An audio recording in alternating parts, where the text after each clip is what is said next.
Congress party बहुत लंबे समय से इस मांग को करती आई है कि हम लोगों को पार्लियामेंट का एक विशेष सत्र बुलाना चाहिए। आप सबको याद होगा 1994 में कांग्रेस की सरकार में सर्वसम्मति से एक प्रस्ताव पारित किया था, जहां पर पीओके को वापस लेने की सहमति संपूर्ण संसद के सभी सदस्यों ने एक स्वर में ली थी। 1994 का जो रेजोल्यूशन है, समय आ गया कि उसको हमें दोबारा दोहराना चाहिए और इस पूरे प्रकरण में पहलगांव के आतंकी हमले के बाद देश में शायद पहली बार अनप्रेसिडेंटेड और एक तरफा समर्थन भारत सरकार को सब पक्षों से मिला।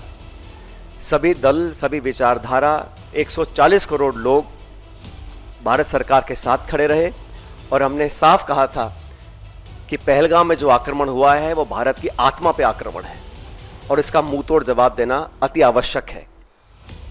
सेना ने जो कदम उठाए उस पर हम सबको बड़ा गर्व है और जो आतंकी इलाकों पर, ठिकानों पर जो अटैक करा, उसका हम सबको बहुत संतुष्टि इस बात की है कि हमारी भारत की सेना उस काम को कर पाई।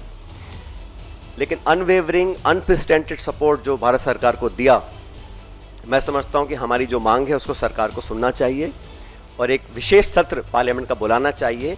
काफ़ी चीज़ें उसमें डिस्कस होनी भी चाहिए और देश एकजुट है आतंकवाद के खिलाफ और पाकिस्तान के दुस्साहस के खिलाफ। ये संदेश पूरी दुनिया में जाना चाहिए।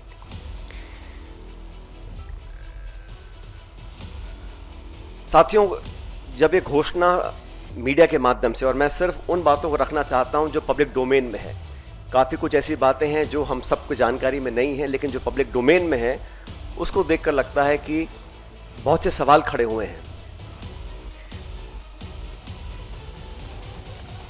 अमेरिका का 2 दिन पहले कहना कि it is none of our business, उसके बाद secretary of state, vice president, US president सबसे पहले घोषणा करते हैं कि सीज़फायर हो रहा है, उसके बाद पाकिस्तान और भारत भी सीज़फायर का ऐलान करते हैं। ये जो मीडिएशन है, इसको क्या भारत सरकार ने एक्सेप्ट किया है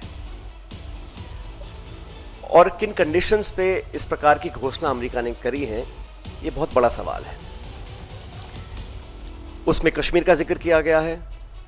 सेक्रेटरी स्टेट ने बोला है कि एक न्यूट्रल साइट पर कश्मीर के मुद्दे को, और कितना गलत अमेरिका के राष्ट्रपति जी ने कहा कि हजारों साल पुराना ये मुद्दा है। वो भूल गए कि 76 साल पहले ये एक ही देश था, कोई मसला नहीं था, लेकिन उन्होंने कश्मीर के मुद्दे को उठाया और मुझे लगता है कि ये इंडिया पाकिस्तान को हाइफनेट करने की एक दोबारा कोशिश की गई है।